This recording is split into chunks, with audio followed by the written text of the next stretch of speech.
Hey, how we doing? Today is Wednesday, February 20th. Market's up today.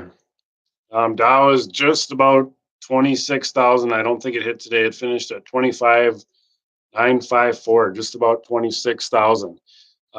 Even though the markets were up, there's actually quite a few big losers, actually more big losers on my watch list than gainers. Um, we'll start right off the top with the biggest loser, down 15.5%. Intercept Pharmaceuticals, ICPT.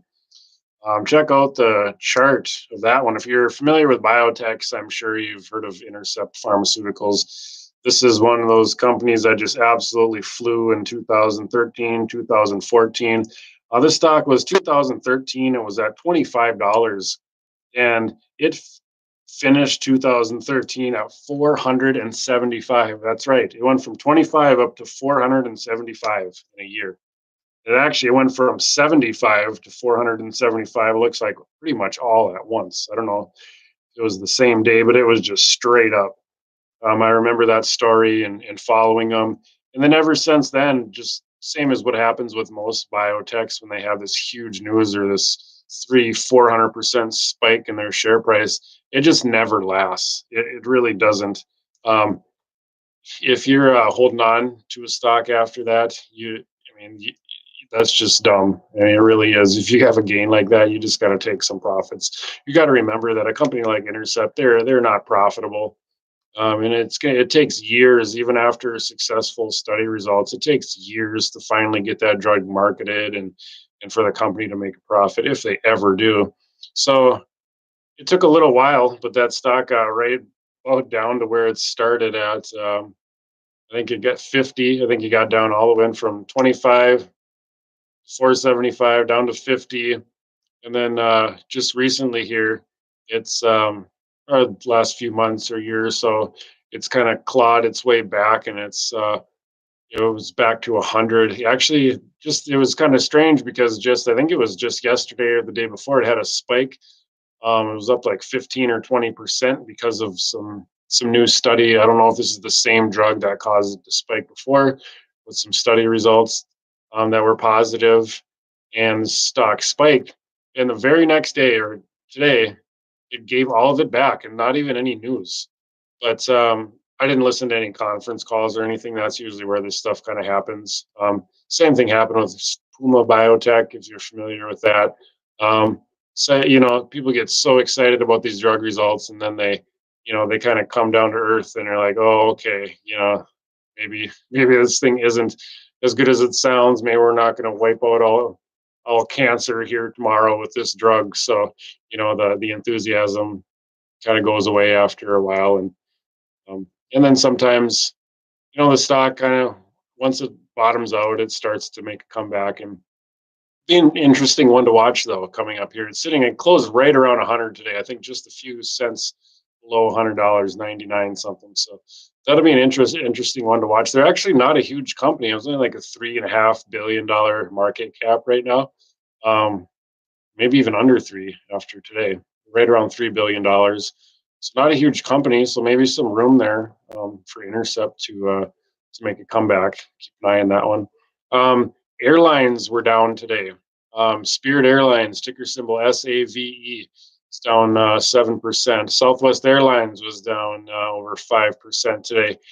I checked out Southwest Airlines, and it was funny because there was a labor dispute, I guess. When you think of Southwest Airlines, if you've done any research ever on Southwest or ever flown, they're a company where they really value their employees, and customer service is a big part of their business. Why they're still in business and why their employees just rave about their company that they work for. For there to be a labor dispute right now at Southwest Airlines was kind of surprising to see that. So Southwest was down over 5% today. That stock has really come back since, well, just like anything else, but since 2007, 2008, I think the airlines they were about left for dead. I'm sure Southwest was under 10, if not 5, and I think even I think it's still over 50 maybe $55 right now, something like that. So, I always have a hard time buying a stock when it's went up that much. I think there's just so much risk built in once these companies triple, quadruple in share price. There's a lot of more downside than upside, I think. So it'll be, I like to watch it. It's interesting to watch to see what happens. But the idea is to buy companies before they, like in 2007, 2008, when everyone was saying don't buy, that's when you should have been buying. And now when everybody's saying buy, it's probably when you should be selling a lot of these stocks. There's some decent deals out there, but for the most part, stocks are pretty expensive right now, in my opinion. Um, but I don't think there's any, major crash coming or anything like that. But I don't. You're definitely. I think it's safe to say you're not going to make type of gains the next 10 years as investors have the last 10 years. Not to say you still won't make gains, but if you think you're going to get in the market right now and get rich, unless you invest in some some stock that's just trading for pennies, and they have some big news or something, that's possible, but that's not what we're after here. So, okay, another company we had talked about, which I've said is an absolute scam, is Bausch Health Companies. If you've ever followed biotechs, you may not recognize the name, but they are the old Valeant Pharmaceuticals. Valeant Pharmaceuticals. Does that sound familiar? A couple of years ago, they were one of the companies that was buying up these smaller companies that had FDA approved drugs, and then they were jacking up the price.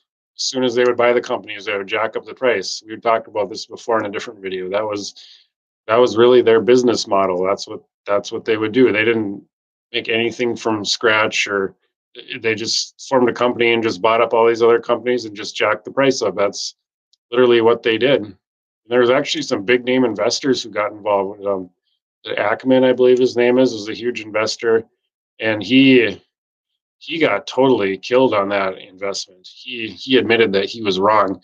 He got out. I think he lost like billions on that Valeant deal. And you know what they did, instead of going bankrupt, or instead of their CEO going to jail, would probably stuff like that would probably should happen. They just changed their name. So now, if you haven't been following this stuff as long as I have, Bosch Health Companies, you never know, with a different name. Some people might know the Valeant, but they didn't realize that the Valeant switched their name. So if you come across Bosch Health Companies, stay far away. It's down 4.5% today. I'm sure that's going to continue. That's one that it's just, there's so many companies out there right now that are just doing nothing. They really aren't. I almost think we need a prolonged recession to wipe some of these companies out. I really do. There's so many companies that were just feeding off these last 10 years where things have been good. And they just, even Valeant, I mean, if you look at their chart, if you can still pull it up, Valeant, the reason people got so interested is because they were making so much money. If you look at their chart, it was literally like just going up, up, up, up, up, up, up for years, just up. It was like amazing. You look at the chart and it's like, oh my God. But you know what happened? Literally overnight, the thing just crashed. Like it was like 90%, something like that. I think they're investigated by the SEC, and it just crashed. So everything those investors gained over the years, gone. And there's so many companies like that where that just needs to happen. Another one that was down again today, which we've talked about a lot, is Vuzix. Garbage. Products are garbage. Company is garbage. Stock is down to like $3.80. Don't know why anybody would have money in that company. We've talked about Clovis Oncology before. I could go on. There's companies that are just, all they do is take money from customers, either sell worthless products or drugs that don't work, and then they, the CEOs or executives, they just pocket the money, and then they keep diluting shareholders. If you're an investor in some of these companies, you'll wake up one day to a 20% decline, and you'll read a story about how the company sold 15 million shares at a price that's 20% below the price it was yesterday. That's all these companies do. That's all they do. It's ridiculous. I think we actually need a downturn in the market. I really do. To shake, to get back in, get some, and get some of these companies out of there that don't even deserve to be public companies. On the positive notes today, Garmin. The Garmin. You remember Garmin? Remember when we used to put the little GPS up in the by the rear view mirror there, um, and plug it into the cigarette lighter before the maps came out on the phones. Well, Garmin is still ticking away here. They were up 17% today on solid earnings. So, I don't have a Garmin device anymore, and I think I'm sure they have a really good app out there, which is probably where they're making their money now. And I've heard they've had some pretty good partnership deals. So it seems like Garmin has adapted to the changing landscape in the maps with the Google Maps and Apple Maps and all this stuff. So it's an interesting company. Clean Energy Fuels. This is a company I've bought and sold shares of before. Ticker symbol CLNE. They're a natural gas. They have natural gas fueling stations. Quite a few of them. Like I want to say it's like 350 fueling stations across the country. Truckers use them, and they've got a lot of garbage trucks use them, especially in California. And that was the news today that I think you know California decided to go all out. I think with these natural gas um, trucks for their garbage pickup. So Clean Energy Fuels is there's not many companies out there that have strictly natural gas fueling stations. Not a very big network anyway. So that was an interesting one. That one's really, as an investor, it's frustrating stock. That one was, I think it years ago it was up maybe $15, $20 maybe, and then it just for years it just slowly fell. Had a couple spikes here and there, but it has just been falling, and it was under $2 here just very recently, like this month recently, under $2. And when it fell under two, I thought, oh, that's kind of interesting. Maybe I should buy some. Anytime it falls under a certain mark, sometimes it's like there's just like a bottom there. Other people are kind of thinking the same thing. Um, but I just got thinking that sometimes I think that Clean Energy Fuels is one of those companies that just they do have the stations, so they have that going for them, but they just never they make all these promises, and they just never become profitable. They just brag about how much their gallons of fuel delivered goes up, but if your demand keeps going up, why aren't you eventually making a profit? So that's what frustrates me. It's like, okay, that's great that you're selling more natural gas, but why aren't you making a profit then? So stock popped 12% today. I don't know if it's meaningful or not. We'll see. It's over $2, about $2.20 now. So, if I'm gonna buy some of that, I might wait till it gets under two again. I'm sure it will. I don't know if it's ever gotten down to $1. I really don't. I don't think it ever has. So if it ever gets down to like if we do have a shakeout in the market and that stock gets under $1, I think that's one that that would be worth taking a look at. So another one we've talked about, copper miner, small copper miner that has huge upside is Taseko, ticker symbol TGB. It's up 8% today. TGB. Take a look at that one if you're bullish on copper prices. And one that I've really been interested in just last few days, I think because they've had some news come out, is Plug Power, PLUG. Sure, if you're familiar with the markets, they've had a pretty wild ride over the last few years. So much hype surrounding that company, and I'm just really not sure what to think of. I was reading articles last night, and I'm I'm just not sure what to think about that company. Um, they're up 5% today. They've been up the last few days. It's starting to creep back up there. I think it's at about $1.80 right now. That's one stock that was much higher years ago, much higher. They've really fallen. I think they even did a couple of reverse stock splits, so that's never good. Um, but that's one that if it ever did take off, I was reading a little bit, and apparently I don't know a whole lot about hydrogen fuel cells, but it literally, I guess it takes like minutes to charge up a vehicle with these hydrogen fuel cells or a battery. Like if you have a Tesla battery, I think it takes like an hour or two to charge up your vehicle. And these hydrogen cells, you literally take minutes, and they make it sound like it's cheaper too. I know they have contracts where they use these fuel cells for forklifts in warehouses, but they haven't seemed to be able to um, use these in cars yet. And so I don't know if that'll ever happen. Probably unlikely. But if it ever did, that's a Plug Power is a company that who knows, maybe it gets back to its glory days of 2000, 2001, or whenever it was. So that'll be an interesting one to watch. I might put a little money in Plug Power. It never hurts to just put a little bit of money. You don't have to go all out. Sometimes if you put $500 or $1,000 into a company like Plug Power, and just that way too, you're not so caught up in the daily moves. If it's down 10% one day, you're not like freaking out. Because say you put $1,000 into it and it's down 10%, you're down $100. It's not the end of the world. So, but if you have 10,000 in there, then you're down 1,000. Then you kind of get thinking, you get nervous, and you get distracted. So I think it's better to put small amounts in these companies and just hold on to it. So even a small amount can turn into a fairly large amount if a technology like that were to take off.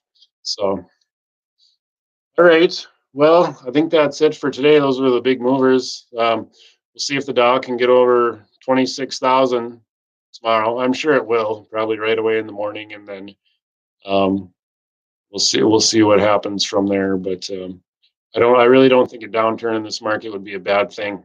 For anybody watching this, if you aren't invested right now, you should want a downturn in the market, because that's when you get the good deals. So, and keep a little cash on the sidelines in case that does happen. So, all right, hit the subscribe button if you like this video. And one of these days, um, we're gonna get some comments going and some feedback, and discuss some of these companies, because there's going to be some big news in the overall markets coming. The markets to me seem way too calm. It's very rare to have these prolonged periods of time where there's just you know everybody just thinks the market's going to keep going up. So history has shown when those times are present that not all the time, but sometimes there's a big downturn not too far away. So watch out for that. Be careful. Not saying it's going to happen, but if it does, you want to be ready. You're not going to catch everything at the bottom. That is literally impossible. Buy a stock when it's at its absolute bottom. It's not going to happen. But a lot of these companies are overvalued right now, and really solid companies, I think, they have a lot of downside right now. And if you can just wait it out here and wait for a downturn, you can get some really good deals. There's also some stocks out there that are still really low that maybe you don't wait, like a Plug Power, some copper miners. There's gold and silver have really been going up lately, and they've been on a bear market for years. So, there's still companies out there um, that you can buy. So I think when I'm referring a lot of downside. I'm talking about your Amazons, um, your Netflix.